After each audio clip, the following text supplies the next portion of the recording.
Reporting for the Rural Radio Network, I'm Alex Voichoskie. This University of Nebraska Lincoln senior is comfortable behind the microphone. Alex Voichoskie is a farm broadcaster and a student majoring in agricultural and environmental sciences communication.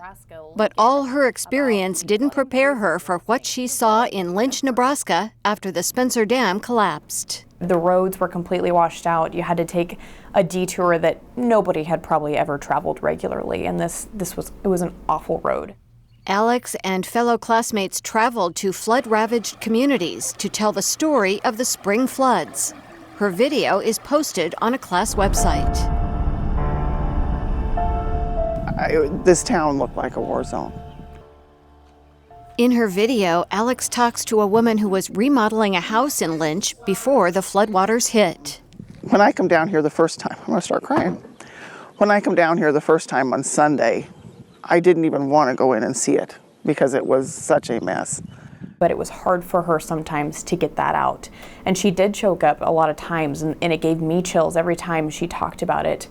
And so my game plan was find her story. What is her story? Because everybody in that town wanted their story to be heard. UNL students played a role in Nebraska's historic flooding in other ways. Tayte Jussel had a flood service ship with the Central Nebraska Economic Development District. And they were telling me about how there's mold like everywhere in those houses.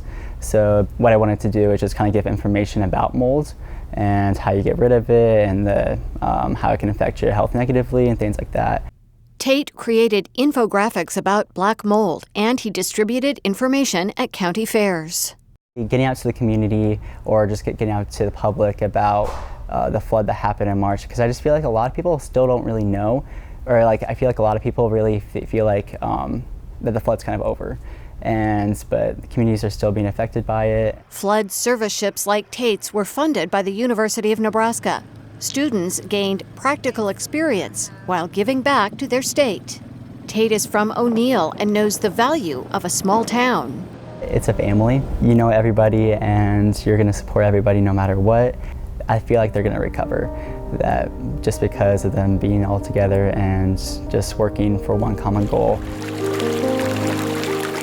You saw sand deposits and all this land that was washed out, but then you saw the people, and the people were not washed out. The people still had power. They were strong, and that is what struck me the most, is these people were so strong after something that happened, that their lives were devastated. Everything they had was gone, but they were still there.